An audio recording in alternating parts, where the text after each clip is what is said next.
Hi, this is Carolyn Nee Lachlan, your hostess with the mostest of From Paper to People podcast, and you're listening to Pop Goes Your World. If you haven't already, subscribe on iTunes. And while you're there, please leave us a rating and review. And now it's time for our feature presentation. I'm Chris McBrien, and the pop culture from Generation X is everything to me. And I'm Derek Myers, and I'm here to educate Chris on the great pop culture of today's generation. Episode 200. 200 is a lot of episodes.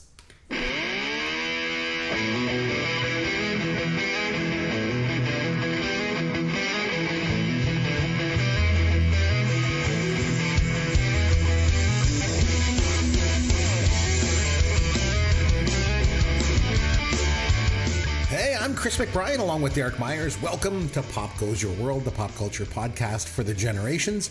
This week, we've hit a milestone around here. It's our 200th episode, so we've got a lot of stuff to cover. But before we get started, we always kick things off by talking about what pop culture we've taken in since our last show.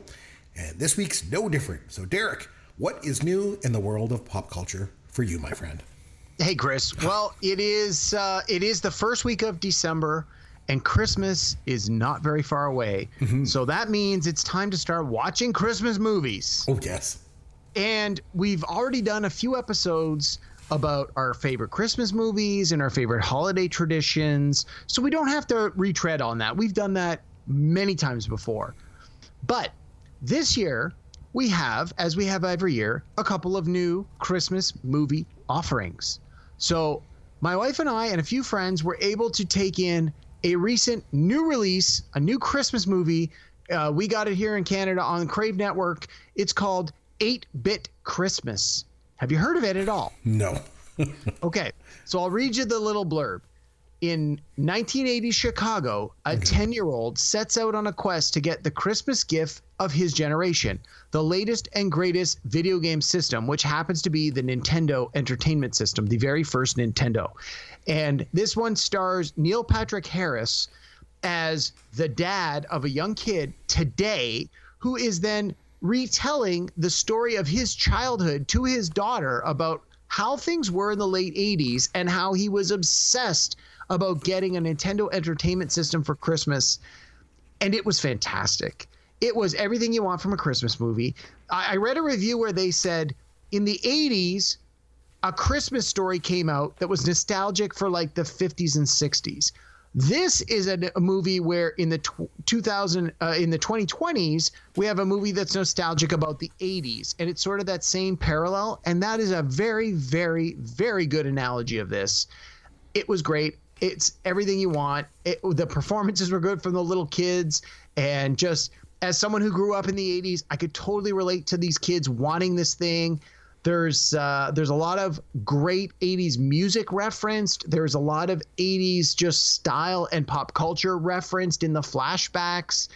And it's contradicted and juxtaposed against the kids of today in a very humorous way. It was really good. I would strongly suggest if you have this, I believe in the States it was on HBO Max. We got it here in Canada on Crave.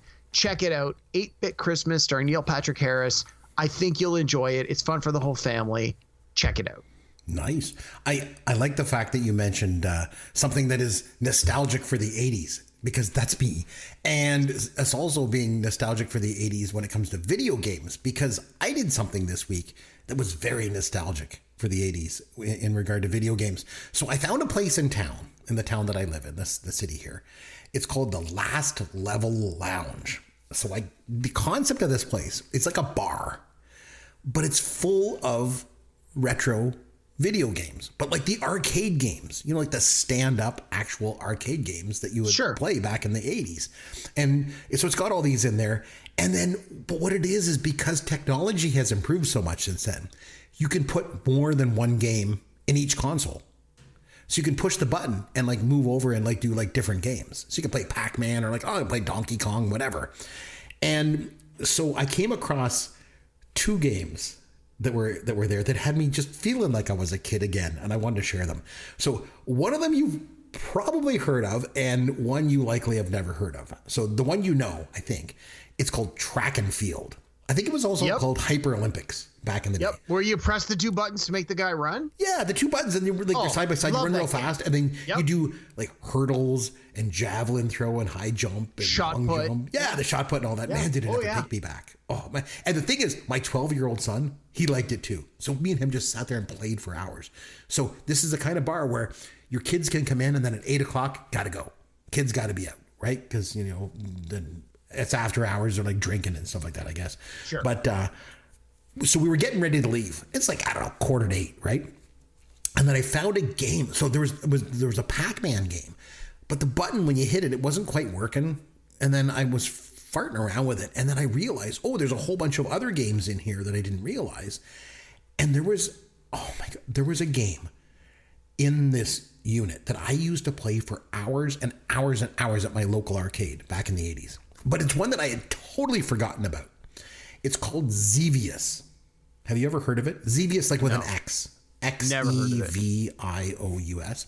It's basically this rocket ship, and you go along over the ground, and it shoots at these UFOs, these kind of spinning things. And then you also drop bombs on these missile silos and these pyramids.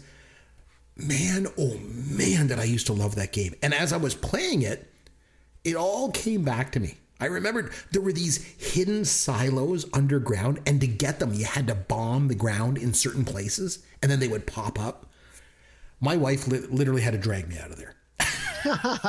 I'm just looking it up online now. It does not look familiar to me at all. Oh my gosh, it just took me back. I totally forgot about that game. So I decided that I'm going to go back this weekend, but my wife doesn't know, so don't tell her. Are you going to bring your kids? Or you just going by yourself? I think I'm going to go by myself. Nice. No, here in Toronto, there's a couple of arcades like that. There's one called Tilt, and there's another one called Zen 80, and it's the same idea. You pay $5 to get in the door, and they have all these old console games. It's and free to you don't play. have to. Yeah. You don't have to put any money in No, them. You pay to yeah. walk in the door, but they have a cafeteria, so yeah. they kind of hope you're going to buy like course. some fries or a hot dog or a beer because they're licensed. You can drink. That's what I do. And yeah, they're it's we've been a few times here. During the COVID, they've obviously shut down, but they've reopened recently. And I'm actually looking forward to going back again. And yeah, just like you, when I went back, I mean, I wasn't a big video game guy in the 80s, but you weren't. since then I've gone back and sort of learned to love some of those old games.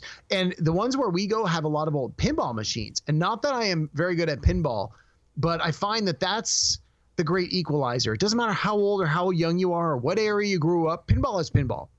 Whether it's the Simpsons pinball or a Star Wars pinball or NHL Bobby Orr pinball or something brand new pinball, pinball's pinball. It doesn't matter. And yeah, it's for your $5, the entertainment value, the dollars is totally worth it. So if you've got a local arcade like this in your town, I strongly encourage you to check it out and support them. And when you're there, buy some stuff from their cafeteria because that's where they're making money.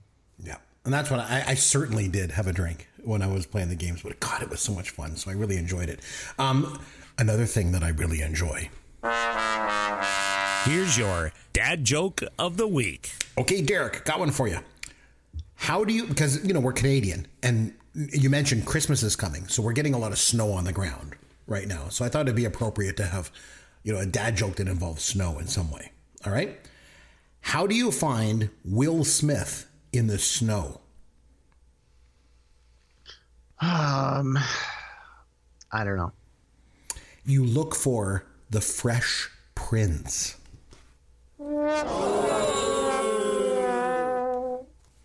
That's terrible.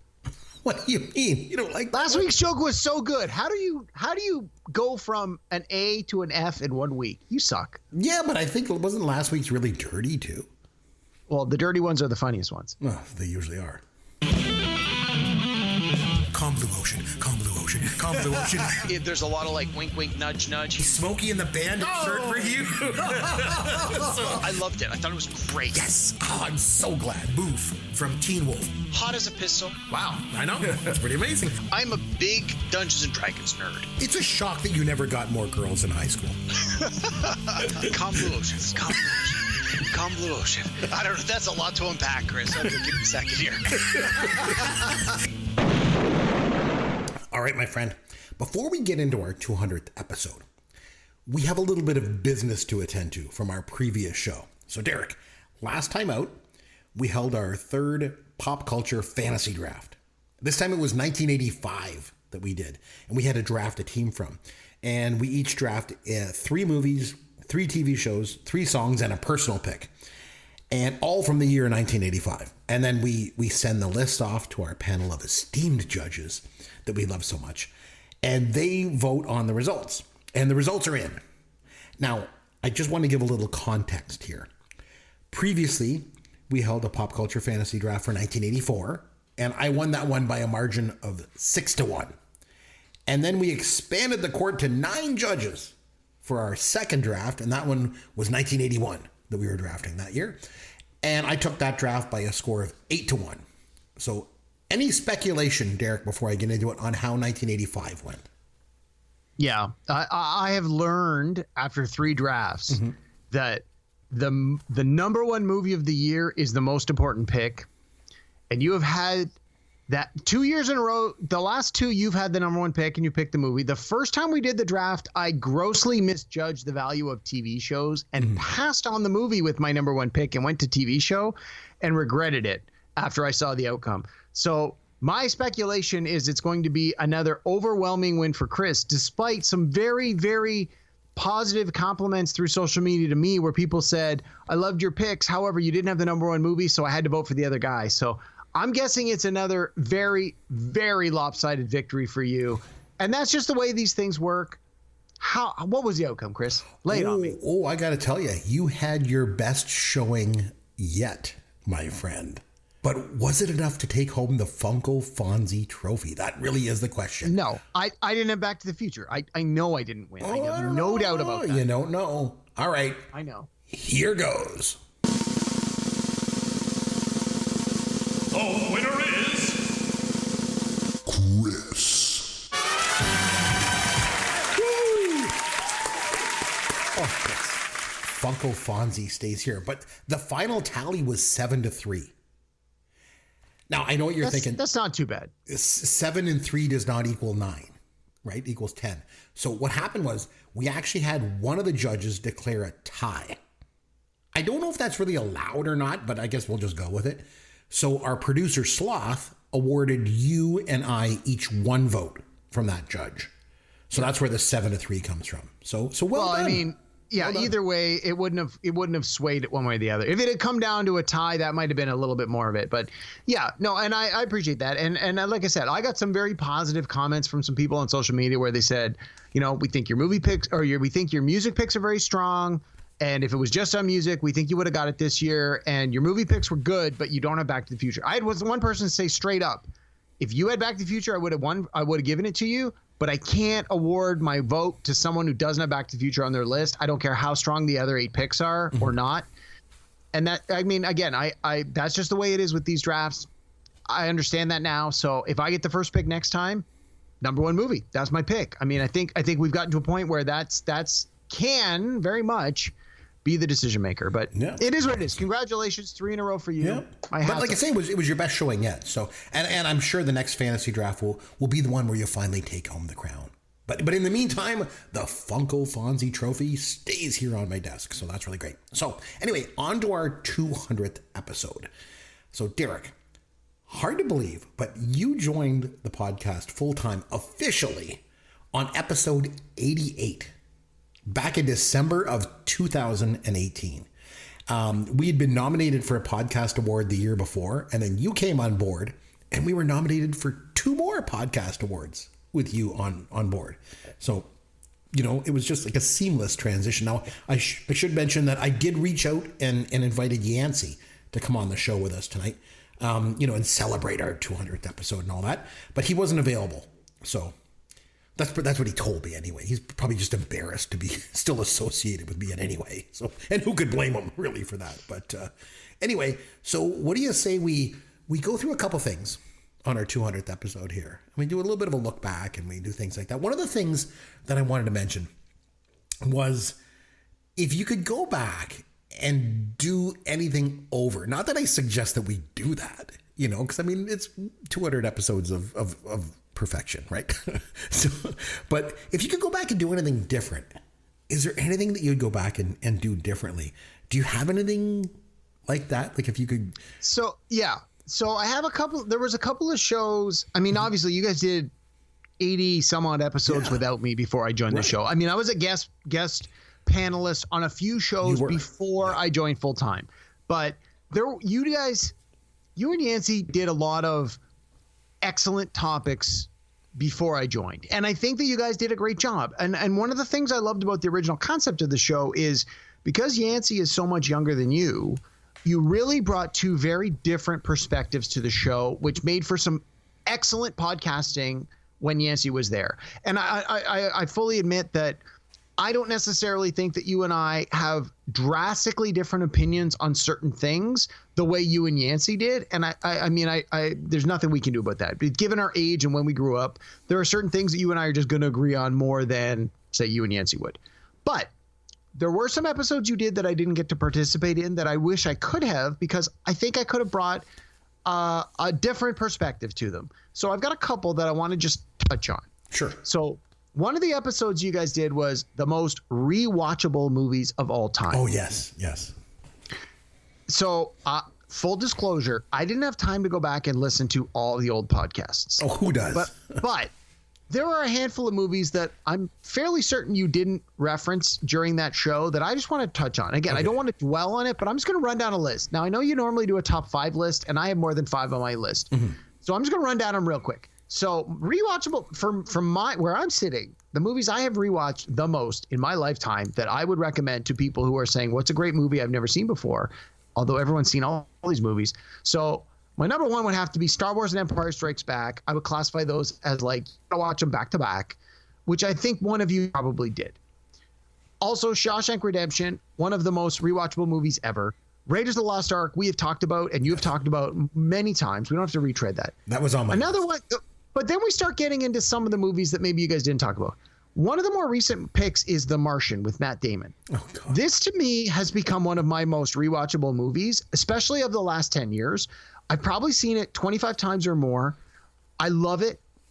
And if it's on TV or I catch it on cable, it doesn't matter where it is in the movie, I keep watching it to the end. I love this movie. I think it's great. I think when Matt Damon passes and they do his obituary, they're going to talk about Good Will Hunting and The Martian. I think those are the two that are gonna be his legacy. And I think this is a movie Who is that? Over Matt Damon. Oh, okay. Just check. There we go. Yeah. So The Martian, I think, has to be on a list of rewatchables. Appreciate it. Yeah. Pulp Fiction is a nearly perfect movie. There's a few things that haven't aged quite so well, especially the scenes where Quentin Tarantino as Jimmy has some dialogue. He uses some racial slurs that definitely didn't age well. But aside from that, I think that movie is fantastic. Back to the Future, we've talked about many times, is a rewatchable. And Ferris Bueller's Day Off. Mm-hmm. I've had to have seen Ferris Bueller's Day Off 30 times or more. If it came on TV right now, I would stop doing this podcast to watch it. So those are a bunch of rewatchable movies that if I was on your episode, I would have had to talk about. The Martian, I just got to jump in. So I was forced to watch The Martian. I don't know if it was you or Yancey. No, it was Yancey. I didn't get to participate in that one. And I just, you couldn't get me to watch that movie again with a wheelbarrow, a roll of duct tape, and an ether rag. Like, yeah, you're just wrong. I can't believe it is so good. I don't understand how you don't love it. I love everything about The Martian, from the Ridley Scott direction to the Matt Damon performance, the special effects, the character analysis, the supporting cast.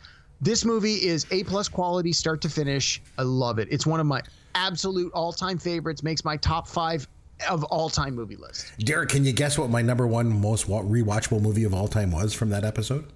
Probably Jaws. No. Star Wars. No. Raiders of the Lost Ark. No. It's me. Think of me. What movie? Those are your 3: Jaws, Raiders, and they're my 3 favorite. They're my 3 favorite films of all time. But what the it's got to be Meatballs. Meatballs is correct. That is correct. Yes. Well done. Yes, it's Meatballs. So I have a couple of do-overs that I want to talk about. So one, I want to go back to episode 47, childhood celebrity crushes. So we were still kind of finding our legs back then, but I got to say, I really screwed up when I did that episode. We did our top 5 celebrity crushes, and I totally forgot one. She would have been number 2 on my list. I mean, Susan Ursity will never be dethroned, Boof from Teen Wolf will always be number one. But the one I totally forgot about, and this only occurred to me last week because I saw that European Vacation was on TV and I started watching it. And I had totally forgot that Moon Unit Zappa was in that movie. And I mean, I absolutely, completely, totally crushed on her. And I can't be the only one that did. I mean, I know she's got this weird name and her dad is like one of the weirdest guys that's ever lived. But to me, she was the epitome of the girl next door in this movie. She's like so normal and down to earth and just amazingly cute. And oh man, I crushed on her so hard. And like I say, I totally forgot how much of a crush I had on her when I was a teenager. But it all came back to me just like last week when I was watching European Vacation.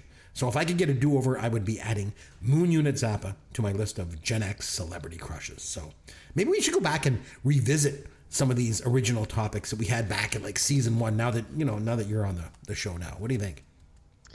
I mean, I wouldn't be opposed to that. Honestly, so you had mentioned this to me and I was like, I don't even know who this is. So I just looked her up. I'm like, I couldn't pick her out of a lineup. If you're like, give me $1 million, pick her out of this lineup of 5 women, not a chance. She has no place on my radar whatsoever. But the thing is, Derek, the thing is, don't just look at a still picture of her. You have to watch the film. When you watch the film and you see her and just, there's something about her. The thing is, it's the intangible qualities, right? When you watch her in European Vacation, unless it's just me, but I can't be the only one. Please, somebody email me. Chris@popgoesyourworld.com. Just email me and tell me I'm not the only one. But Moon Unit Zappa in European Vacation, man, I had a major crush on that girl. So I've got a couple other ones that I want to jump on. What else do you got? And then I've got one I'll end with. So, okay. Yeah. So I got 2 here. I'll do them real quick. The first one was you guys did a show on one-hit wonders. Mm-hmm. And what I would like us to potentially do down the road, and I know this is going to be a big stretch for you, is one-hit wonders from the 1990s. Okay. Because I could do for that, me, yeah. I was at university from 93 to 97, and to me, that was a very influential musical time. I mean, both for me and just in general. And I think there is a lot of rich songs to choose from that would be a strong topic and a lot of discussion. So that's something I think we should look at down the road. Is you guys did one-hit wonders, just sort of blanket one-hit wonders, but I think for your picks anyway, they tended to be a lot of 80s. I think if you and I go back and specifically say the 90s, I think that's a good show. Yeah. The other one that I wanted to just touch on was you guys did best movie soundtracks. Now, for me, again, I can remember growing up, there was a lot of great movie soundtracks, and you guys covered some fantastic ones in your show. But a few that I think were not, again, this is mostly 90s stuff, because I don't think that, like, you tend to focus on the 80s, and Yancey tend to focus on the 2000s and 2010s. I think the 90s were unfortunately underrepresented on that list. So the few that would have made my list were the Batman soundtrack from 1989, which was done by Prince, I think is a fantastic and very underrated soundtrack. Prince is Prince. I mean, anything by Prince is great, but I think you go back and listen to that, it was crazy. It was fantastic. Again, from the mid-90s, the Romeo and Juliet soundtrack, although the movie was not great, I mean, some people like it, and it was a lot of performers sort of just finding their legs. The soundtrack was phenomenal. And then there was 3 soundtracks from the 90s that all came out around the same time that I sort of blur together, and that was Singles, Reality Bites, and Threesome. All had soundtracks that came out like within a couple of months of each other, and they were huge staples in the 90s. Although they all featured some songs from the 80s, they did have songs from the 90s in them. But my absolute number one best movie soundtrack ever, no question, you'll never get me off of this one, is The Crow, the movie featuring Brandon Lee. The Crow soundtrack has to be one of the all-time absolute best movie soundtracks ever. And I think that The Crow is a movie we need to revisit in the not too distant future for our podcast. So that was a show that I really wish I had been able to be a part of, because I would have thrown all of those things at you. Anyway, that's it for shows that you've done that I wish I had been part of. Okay. I actually have another do-over. And I want to preface this by saying that I love Yancey. Everyone knows that. But I do honestly wish that we'd brought you into the podcast earlier than when we did. So we originally had you come on as a guest, as you mentioned. Do you actually remember the first time that you made an appearance on the show, Derek? Do you remember what the show was? If I had to guess, I would say it was the Blade Runner movie review.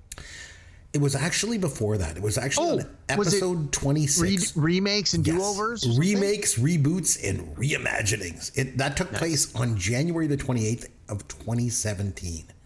Nice. And then you continued to come on as a regular guest on episodes like Blade Runner, like you mentioned. And then Yancey kind of got busy with life, and you came on for a number of shows. And then on episode 88, Yancey said goodbye for good, so you took over permanently.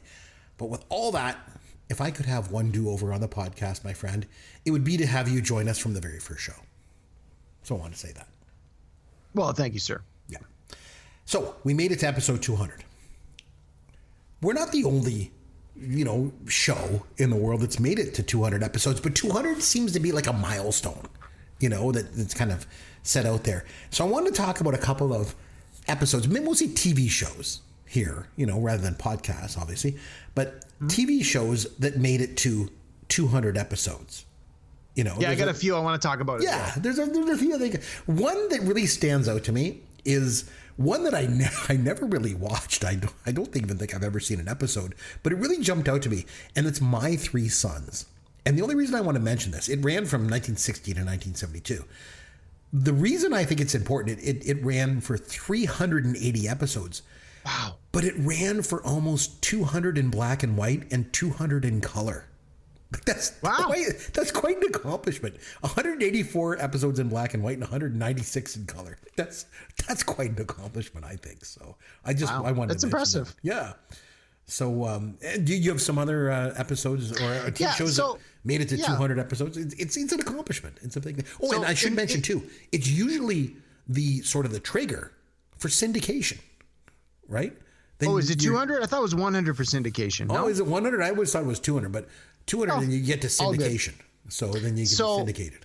In preparation for the podcast, you and I talked about this, like, hey, what are some things that hit 200? So I looked over the list of shows that had hit 200 or more, and I was shocked at the ridiculous number of shows that have hit 200 or more. Now, in all fairness, a lot of them were things like Good Morning America and The Tonight Show and Wheel of Fortune. Not scripted. They don't really. And these count. are like syndication shows that run 5 days a week, every week, the entire year. So I'm like, we got to just dismiss those out of hand because they had thousands of episodes.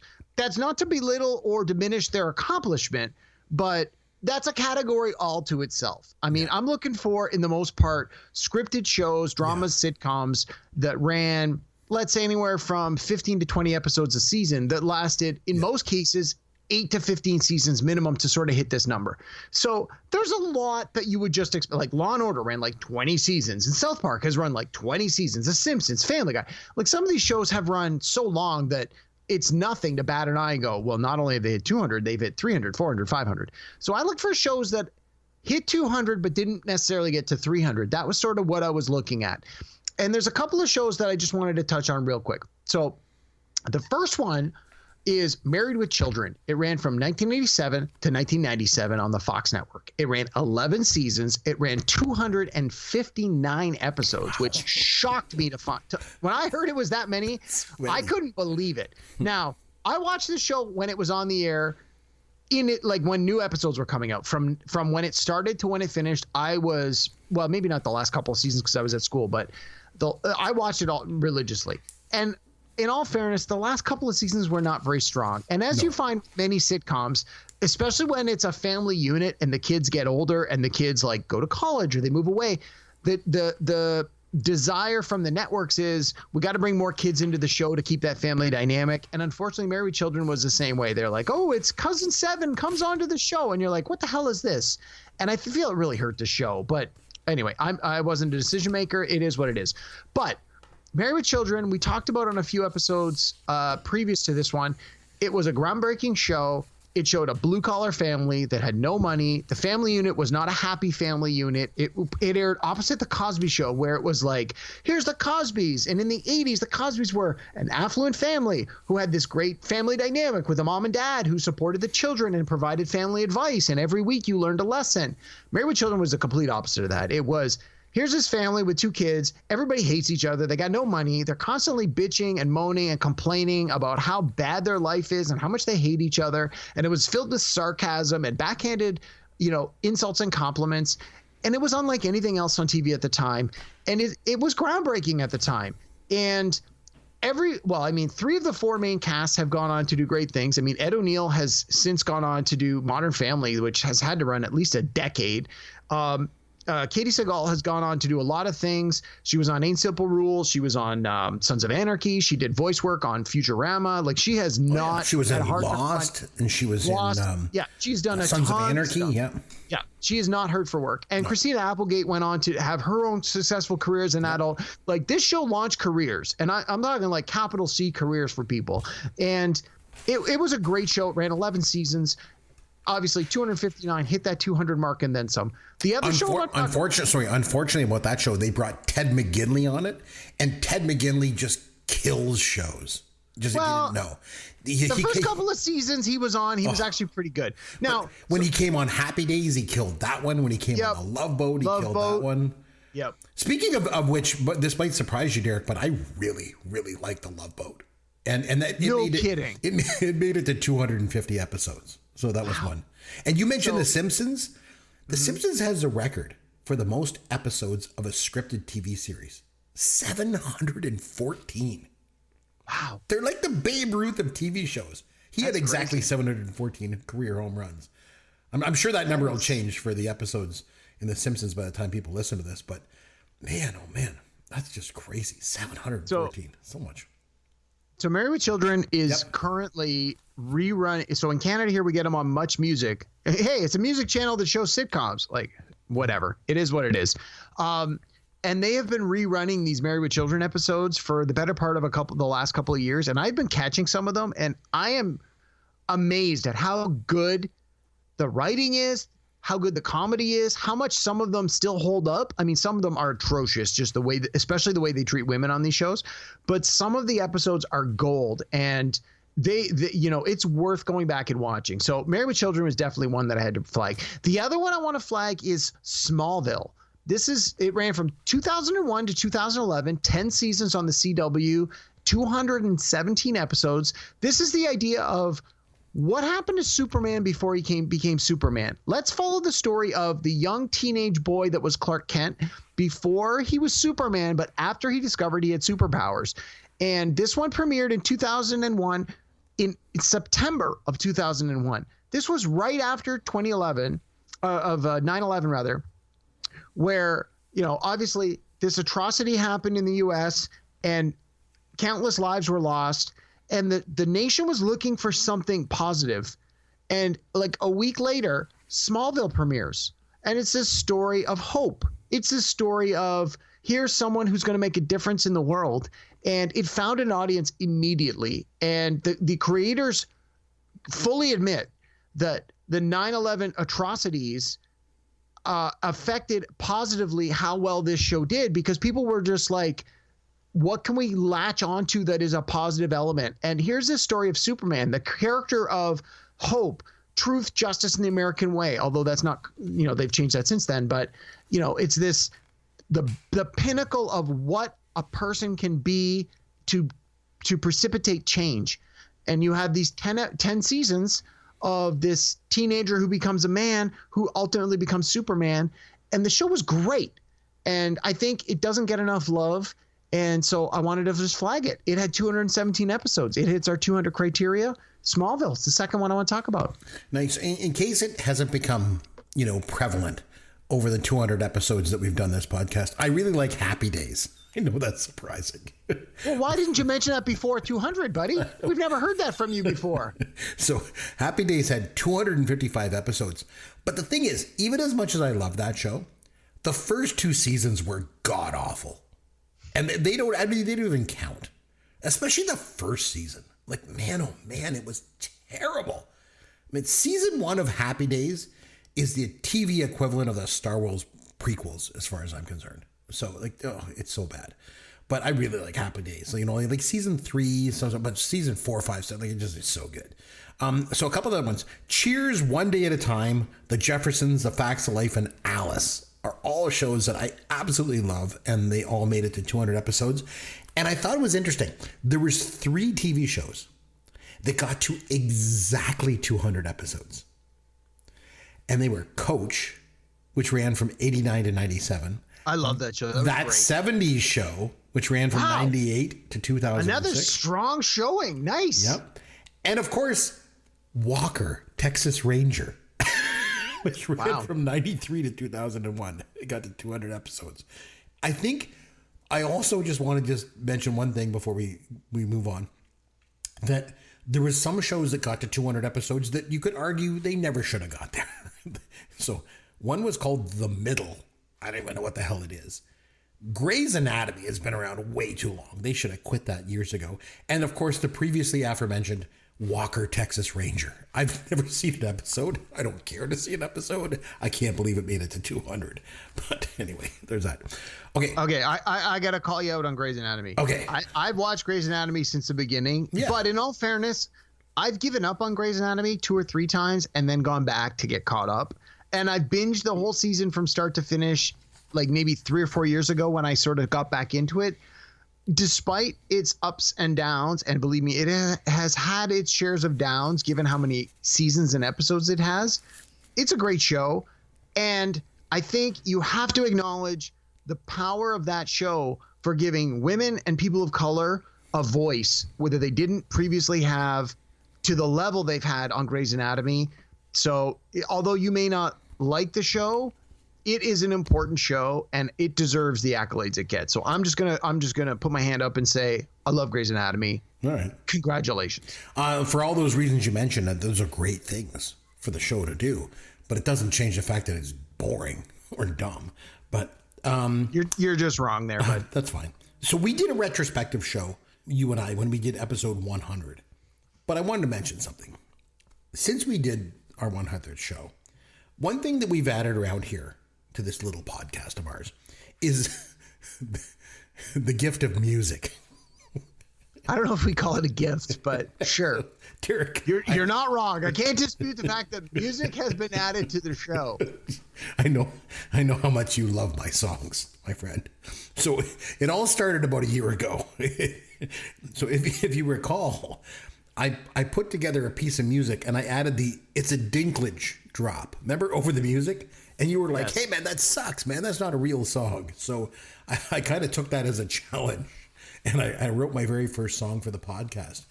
And the very first song that I ever did was called Pop Goes Your World, named after the podcast. And it goes a little something like this.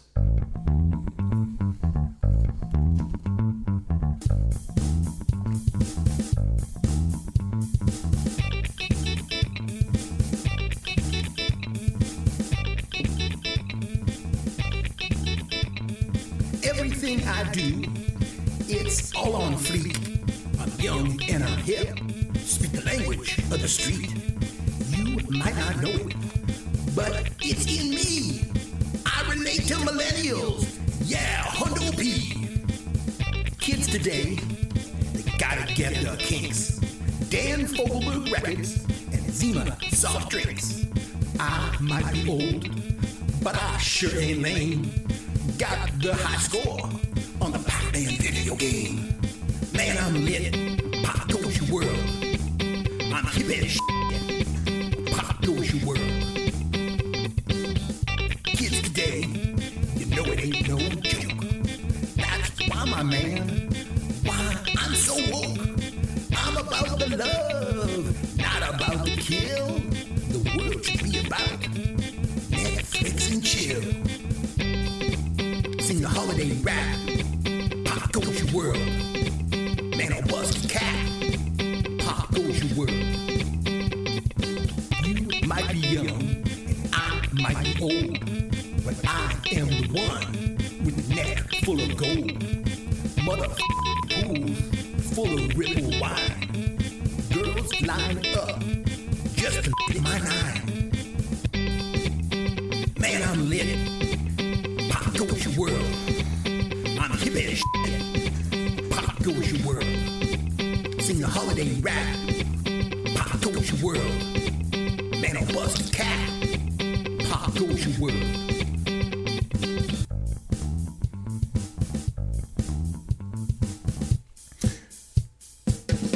World to your mother.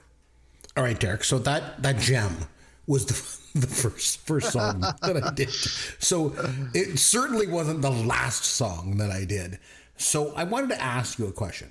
You know, being that you love my singing and songwriting so much, do you have a favorite? Or should I say, do you have any one of my songs that you hate the least? Was there any ones you actually enjoyed? So that was pretty good. It made me smile. I love the reference to the neck full of gold. It actually made me laugh. Yeah. But no, that one was pretty strong. I think that was definitely one of the better ones. And I think you had one that was 2020 Sucks. That was pretty good too. Yeah, that one actually went a little bit like this.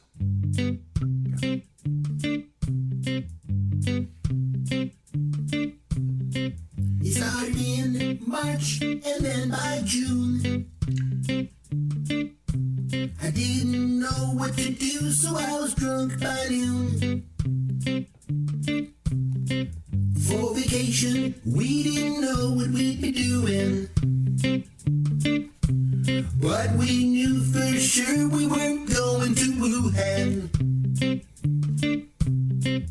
On TV, things looked really bleak, but at least we all got to go up Schitt's Creek. 2020, man, it sucked plenty. 2020 cost a pretty penny.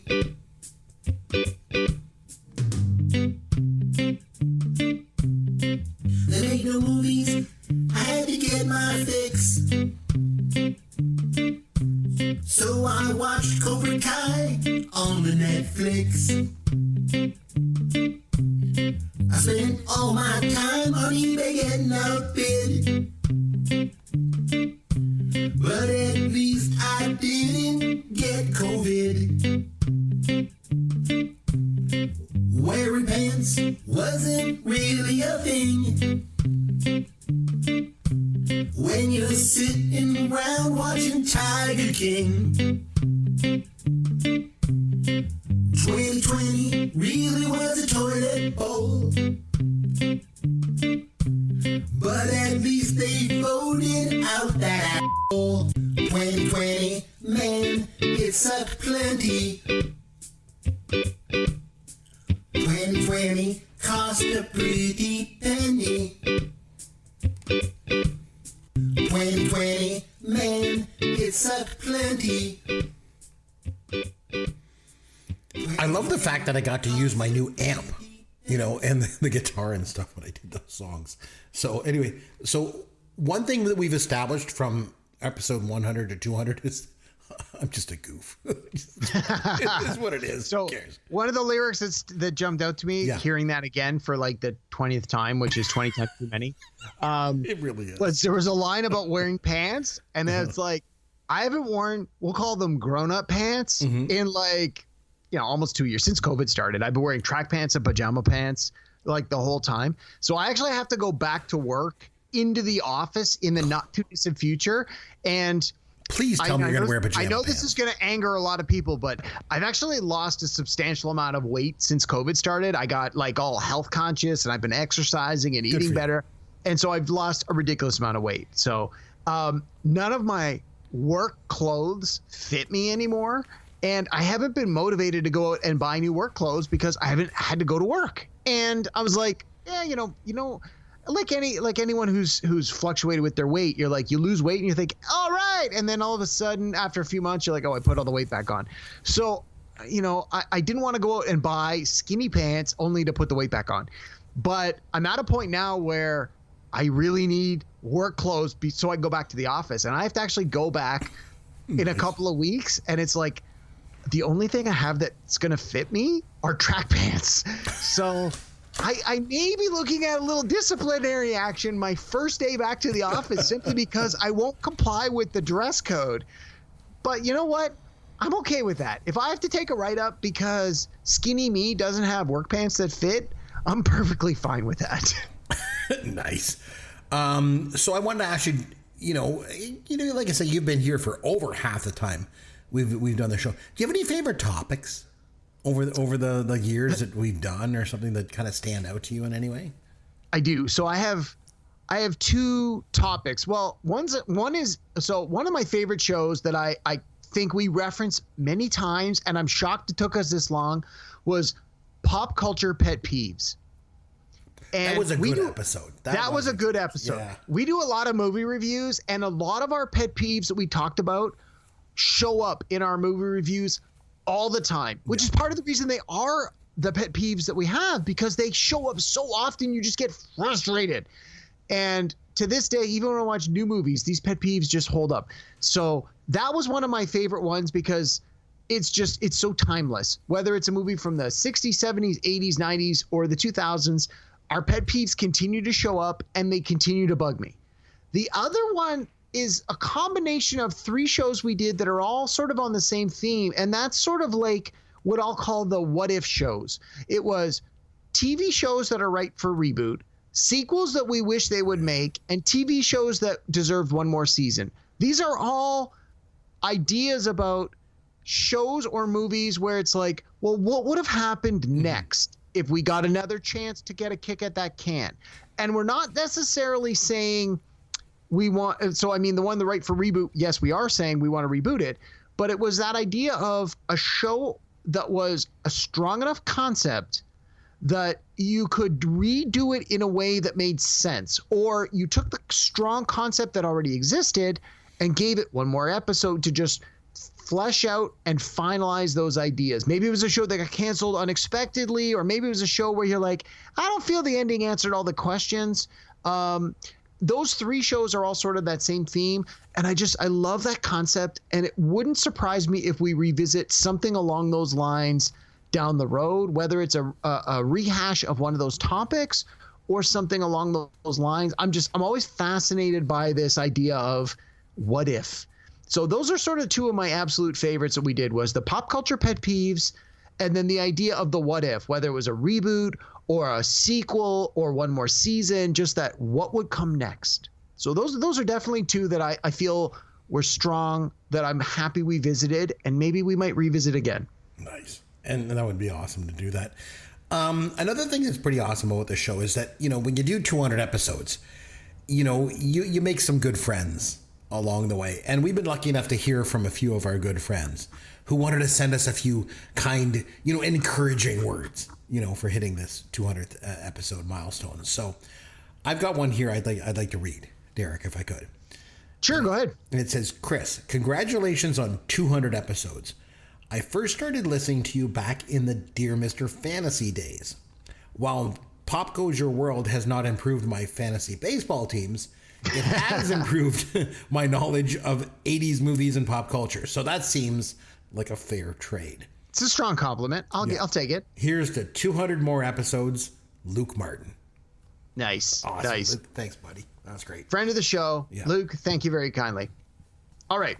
So I have a couple of feedback notes from some of our good listeners. So I'm going to read you one from our good friend Greg Martin, who actually appeared on one of our more recent shows. Was he on the very last show or the one before that? 2 shows ago. He was on the heavy metal albums. Yeah. Yes. Great. So, guy. I mean, again, for those of you maybe didn't miss that episode, I strongly encourage you to go back and listen. But Greg and I have been buddies since 1993 when we were roommates at college. So here's some notes from Greg. He says, gentlemen, congrats on your 200th episode. An easy-flowing, flawless, back-and-forth chemistry between you makes you two like Mick and Keith of the podcast world. I'll let you figure out which. I'll let you two fight it out as to which one is which. LOL.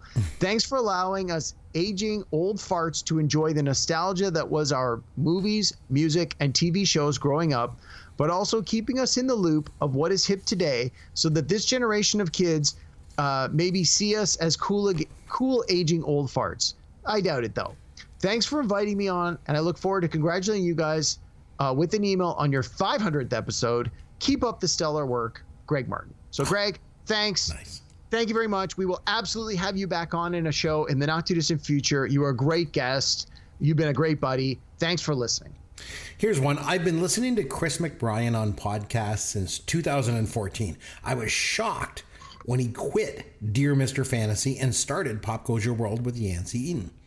Well, I subscribed despite my fears, and let me tell you, I've listened to all 199 episodes since. I've also enjoyed the switch from Yancey to Derek, although I think Yancey took Sloth, the producer, with him. and I never got to go to Florida and hang out in the broadcast shed. Chris McBrien is my kind of guy. Honest, enthusiastic, excited, and entertaining. We've developed a friendship over the years, and I look forward to every episode. Congratulations to both of you on 200 episodes of Pop Goes Your World. I'll be here for the next 200. And he says, thanks, Chris. That's from Kurt Kalin. Kurt's a great guy. Kurt is the lead guitar player for 100th Meridian. So, Tragically Hip cover band. Yep. Friend of the show. Thank you, sir. We appreciate your comments. Oh, so nice. All right. So this one is from our very good friend, Michael Govier from the Cinema 9 podcast. And if you aren't listening to the Cinema 9 podcast, you are doing yourself a disservice because they do great work over there. We had Michael Govier on as a guest host, and we will certainly have him back in the very near future. But this is from Michael. He says, hey, fellas, I didn't know about the history of your show until I came on as a guest. Once I did that, my world was altered forever. Yancey Eaton is a sweetheart and a big proponent of my work, but I had no idea he was the original host with Chris back in the day. I love checking out those old episodes. However, Derek is the ideal co-host to pair with Chris.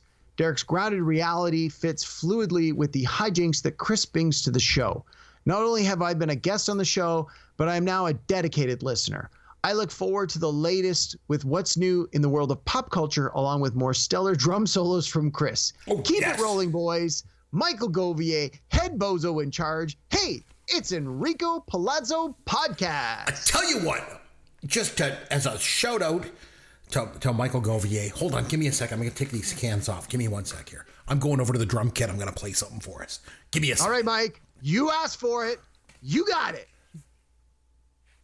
All right. Okay, I'm at the kit. Here we go.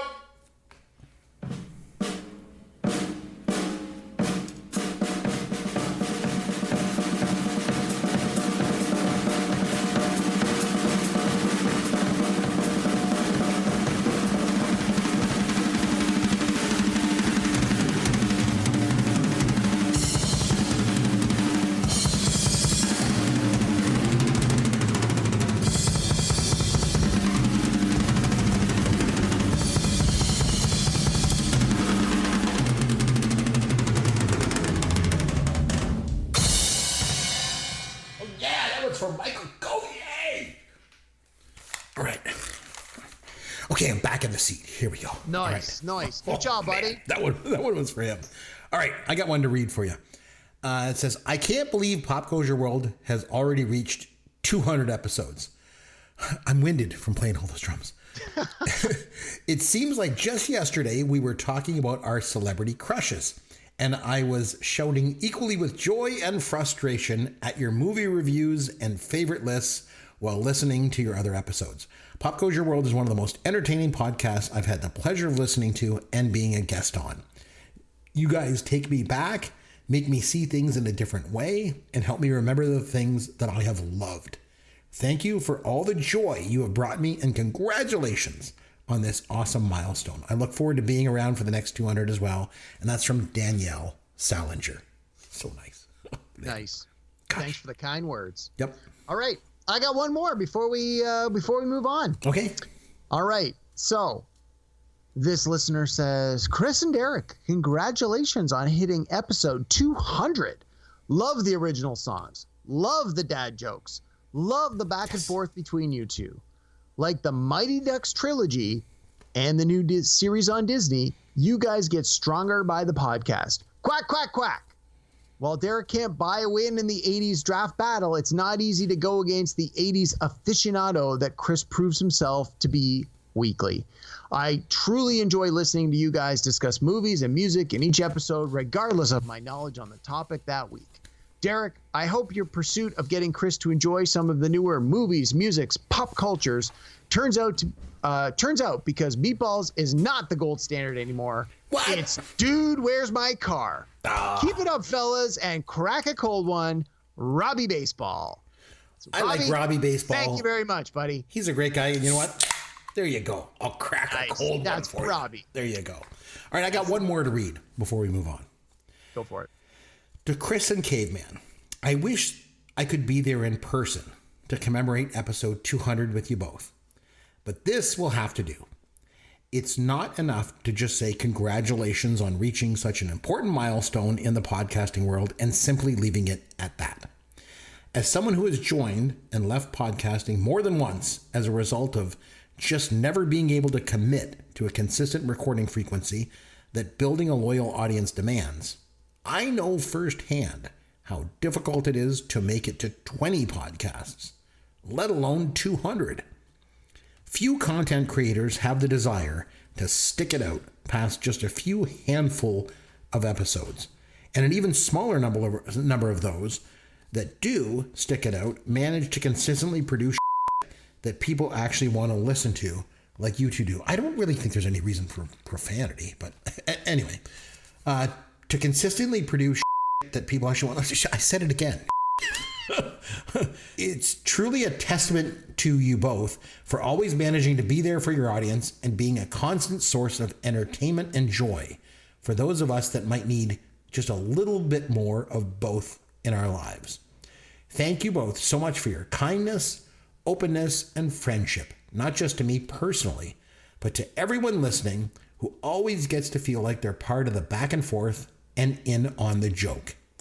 Thank you for making us all laugh, cry, and yell out to no one in particular when some of your takes are just so bad or so spot on that it feels like you're speaking for us. And most importantly, thank you for subconsciously asking that we all allow our minds to open up just a little bit more every time we hit play. What a gift to be constantly exposed to new ways of thinking that challenge what you thought you knew without ever realizing it. You guys are truly the salt of the earth. All my love, Yancey Eaton. Nice. Thank you, Yancey. I think I'm going to cry. Oh, wait, there's more. P.S. Side note to Chris. The Lobster is an incredible movie, and I still can't believe you trashed it. Oh, that just ruined the whole letter right there. Oh, my God. Jeez. Awesome work. All right. What do you say now we wrap things up by having some fun with Caveman? All right, my friend. It's over to you this week. So what do you got for us? All right, Chris. So we've done 200 episodes. I should mention. Absolutely. I just want to jump in. Really nice letters there. Yes, absolutely. That was Thank you. stuff. Thank you to everyone who awesome. sent us in that feedback. We appreciate it. And we certainly welcome any feedback from all of our listeners. You can hit us on Twitter. You can send us emails. We certainly welcome your feedback and, good, bad, or otherwise. I mean, you never get better if you don't get criticism and feedback. So if you've got a compliment, great. But if you've got feedback, constructive criticism, we want to hear that too. Mm-hmm. All right. So Chris, 200 episodes. Yeah. Go ahead. 200 episodes. Yes. The absolute only consistent thing that has appeared on every episode we've done up into and including this one is you. Okay. Yep. So we are going to put you on the hot seat and ask you about the past 200 episodes because you are the only one that knows the answers because we're going to ask you about every episode. So let's see how you do. So first question I've got for you. I'm scared. I'm really scared. We do top 5 topics. We do discussion topics, and we do movie reviews. How many of the 200 episodes do you think were movie reviews? Ooh, well, we didn't really start doing them until maybe like end of season 1 kind of thing. We started to do movie reviews. So I'd probably say out of 200, we probably have done 75. That is wrong. Oh. We have done 104 movie reviews. Wow. Yeah. I was a little surprised to hear it was that many, but okay. So over half of our episodes are over half of our episodes. Cool. Yeah. Makes sense.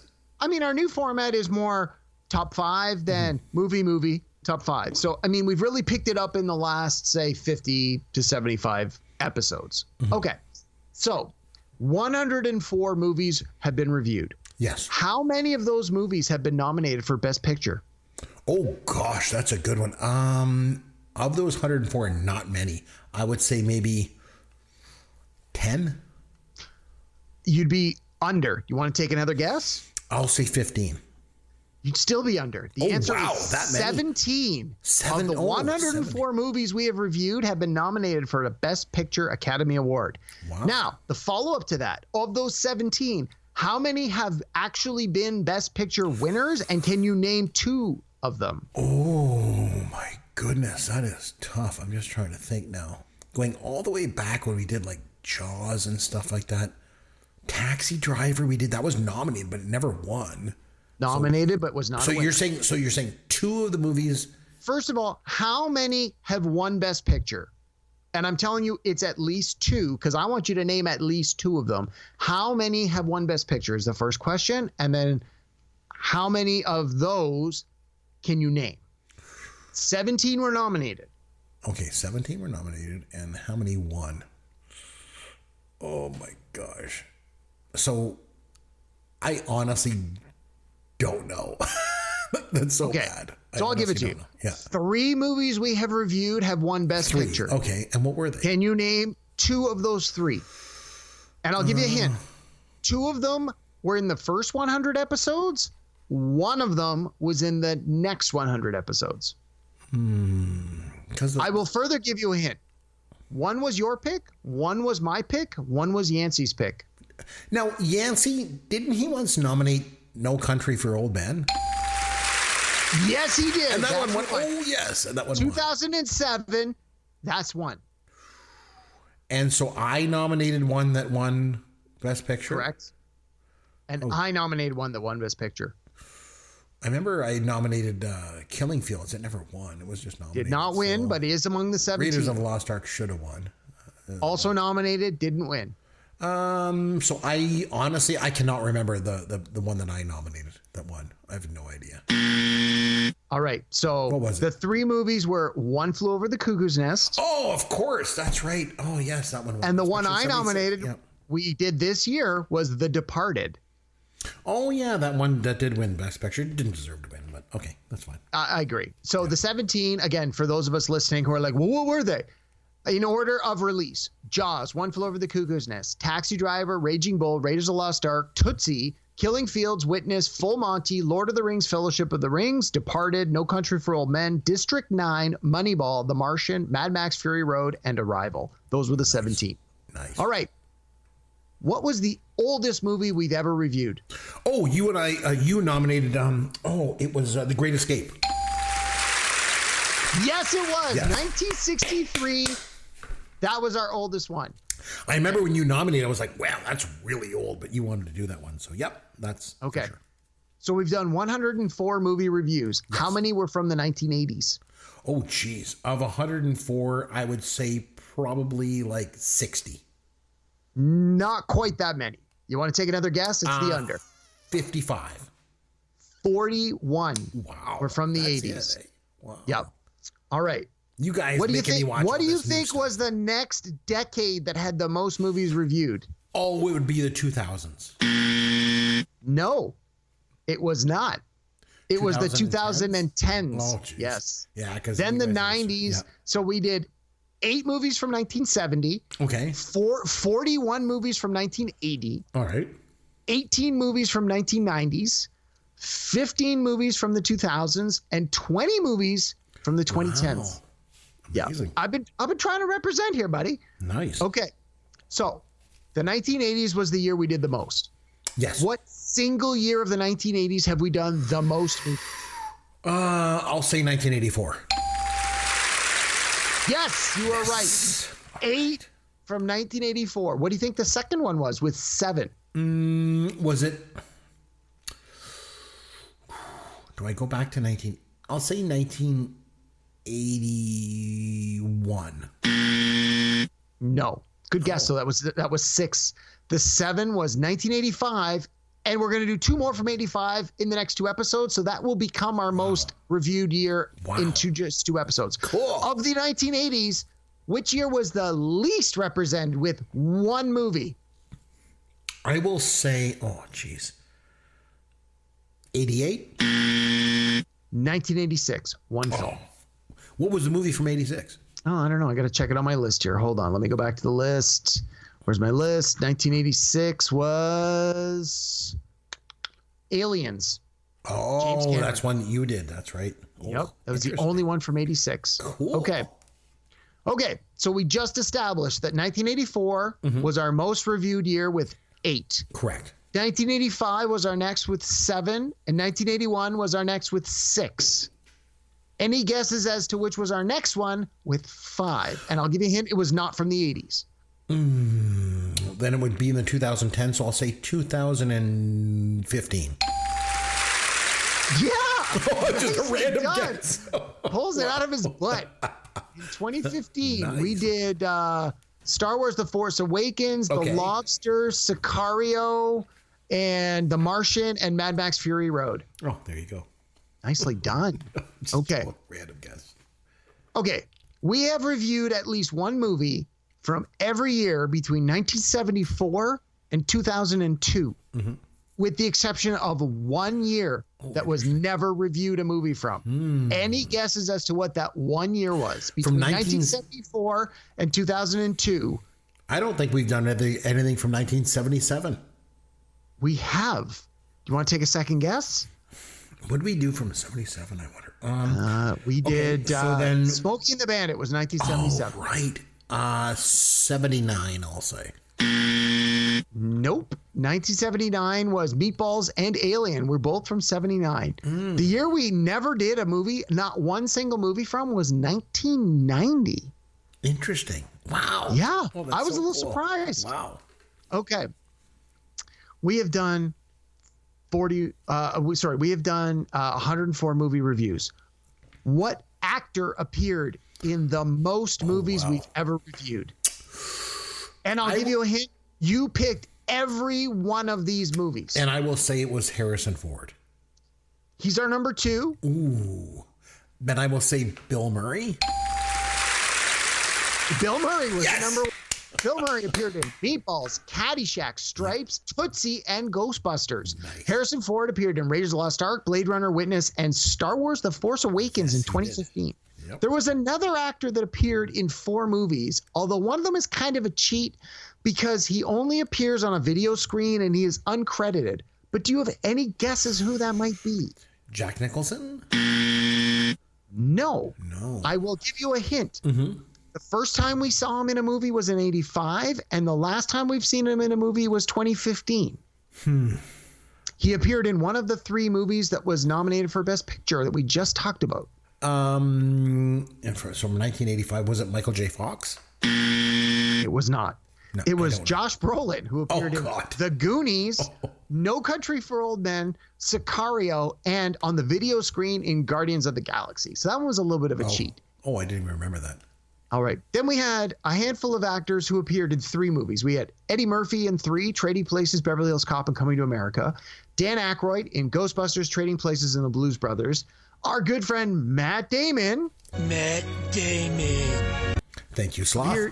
Appeared in Rounders, The Departed, and The Martian. And our only female star to appear in 3 movies. Can you name her? Ooh, that's a great question. Only female to appear in 3. I have no idea. Sigourney Weaver appeared in Ghostbusters, Alien, and Aliens. Aliens, yes. Yep. I think we need to do a little bit more work to make sure we get better representation from the strong female performers that are doing work today. But okay. The last movie question we got. Yes. Which director? There are 2 directors that we have reviewed 4 movies for. Okay. Can you name one of the 2 directors, and can you name all of the movies they directed that we reviewed? I'm going to say Spielberg. Yes. And we did 4 Spielberg movies. 4 Spielberg movies were Jaws, Raiders of the Lost Ark, and 2 newer ones. Yeah, they were newer ones that you made me watch. Catch Me If You Can. Yes. Oh, what else did we do? And our most recent movie reviewed from 2018. It is the most recent one we've done on our entire list. Was it the one, the Ready Player One? Yes. And I Good hated job. that. Yes, I hated that. Nice. Oh, Okay. wow. Nice. One other director Yep. did 4 movies that we reviewed, and you picked all 4 of them. They're from the 70s and 80s. Can you name the director? I'm going to go Can you with name the John movies? Landis. Yes. Name the 4 movies. It would be, let's see, it would be Animal House, Yes. The Blues Brothers. Yes. We didn't do Trading Places. Oh, We yes, we did. did. Yes, we did do did. Trading Places. Yes. One more. And we didn't do Spies Like Us. No, we did not. Coming to America. Yes. Yeah. Nice. You got them all. Nice. Okay. We had 1, 2, 3, 4, 5 directors that have done 3 movies apiece. How many of them can you name? Just the directors. I'm not even going to ask 5 you about directors that we've 3 movies by each of these directors. 5 directors. I'll give you a hint. They're all dudes, but that's sort of, unfortunately goes without saying. Robert Zemeckis. Yes. How many of his movies can you name that we did? We did Who Framed Roger Rabbit. Yes. And Back to the Future. Yes. And Yancey had one from the 90s. I don't know. What was it? Contact, 1997. Oh, very cool. But you got one. Can you get any of the other 4 that did 3 movies apiece? Give you a hint. One of them is one of my all-time favorite movie directors. Oh, you probably nominated it. Was it Fincher? Believe it or not, no. No? Oh, I have nominated. Oh, who's the guy you made me watch? The Man on Fire. There are and all brothers. that There are stuff. 2 brothers on the list, both with 3 movies apiece, one of which is one of my all-time favorite Yes, directors. you made me watch Ridley Scott and what's his name?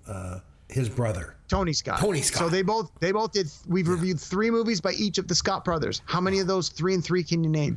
Ridley Scott was Alien.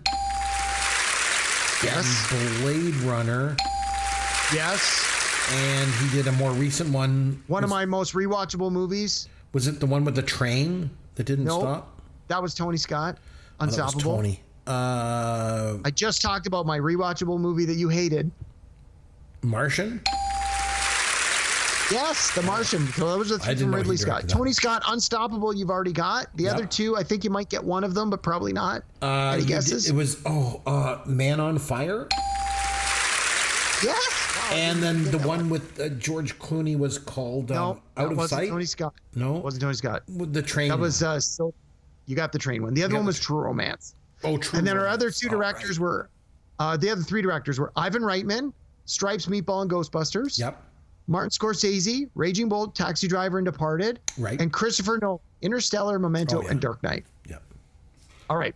Let's move on to music. We don't do enough music on this show. No, we don't. 6 times we have done music episodes on a single artist or band. Can you name 5 of the 6? Oh my God, we did Van Halen. Yes. We did Prince. Yes.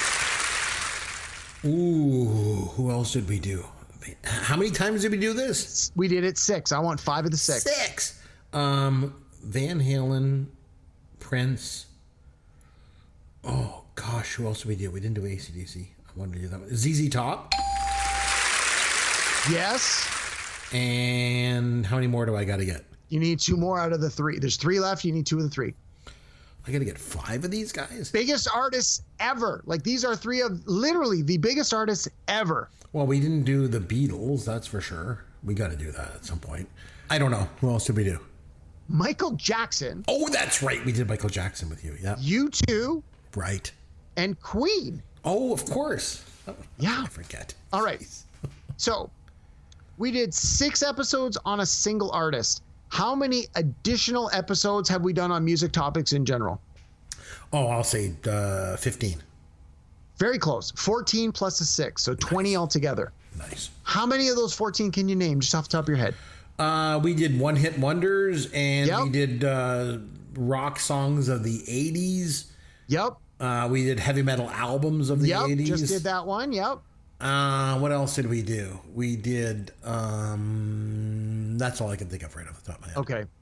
Yeah, that was a tough one. Okay, we did best rock singers of all time, best guitar solos of all time, Right. best TV theme songs of all time. That one's sort of a cheat. It's not really a music one. Right. Our favorite songs of all time, movie songs, cover songs, music videos, best drummers, favorite drummers. 80s rock songs, heavy metal albums of the 80s we just did, one-hit wonders, rap songs, best movie soundtracks, and favorite music videos. Very cool. Yeah. So those were our questions about our show. You did very good. You had an incredible recall on a lot of the stuff. So a lot of the stuff I didn't remember, though. You know, we'll try and get another 100 episodes under our belt, and then you can quiz me on the top 300 episodes and put me under the hot seat. Well, like I say, but we made it through 200 episodes. We've entered the elite circle of shows like The Love Boat and Happy Days and Alice. Kiss my grits, Derek. Not one millennial will have a clue what the hell I was just talking about. And it's from Alice. I think it's a hell of an accomplishment, to be honest with you. Yancey said something in his tribute that stuck out to me. He mentioned like not a lot of content creators sort of stick it out, you know, because it's actually a lot of hard work, you know. It's been a labor of love, but podcasting has been a huge part of my life for like 9 years now. And the ironic thing is I never continued to pursue a career in radio because the money was so crappy. So instead, I ended up doing a podcast for free, you know. But I think it just reinforces the fact that creating this content, it's 100% about sort of that intrinsic reward that you get. You know, it's not about being rich. It's not about being famous. But it's about taking pride in something you love, you know. And I think that's something the world could use a little bit more of. So I don't know. I'm very proud to have reached the 200 episodes and doing this show. So, Derek, next time out, it's over to you to pick a movie for us to go back and review. And since we did our pop culture fantasy draft on the year 1985 last time out, it's up to you to nominate a film from that year. So this should be good. Oh, I can't wait. What gem do you have for us to go back and watch from 1985? So, I mean, as we just established, 1985 is a movie that we have reviewed a ridiculous amount of movies for. So the ones you would think of first, Breakfast Club, Back to the Future, The Goonies, we've already done all those ones. Yep. So we've got to dig a little deeper. So I've narrowed it down to two picks. I've narrowed it down to either Real Genius with Val Kilmer, which is one of my favorite You 80s love movies. that movie, yeah. I love that movie. I've probably seen it 20 times. And the other one is Teen Wolf with Michael J. Fox, which I like, but I think Real Genius is going to hedge out. So I'm going to say let's do Real Genius from 1985 with Val Kilmer. I think there's a lot to talk about. I think it's a great movie. I think it's got some interesting themes and some very funny, rewatchable, quotable moments. I have a copy of this on VHS, which I'm going to dig up so that I can watch it on video cassette between now and next week, because I don't know if I'm going to be able to find it on any of our streaming services. Yeah, I don't know if it's out there. Let's watch Real Genius starring Val Kilmer, a very, very young Val Kilmer. And it's got the guy who was the villain in Die Hard and Ghostbusters as the villain in Real Genius, just rounding out the trio of villainous films. We're going to go with Real Genius. Let's watch that for now. All right, Real Genius next time out. So I'll tell you what, until next time, this is Chris McBrien for Derek Myers saying thanks for sticking around for 200 episodes here on Pop Goes Your World, the pop culture podcast for the generations.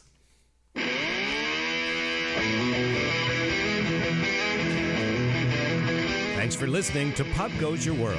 You can contact Chris and Derek at popgoesyourworld.com. Please take a minute and review the podcast on iTunes or wherever you download and listen to the show.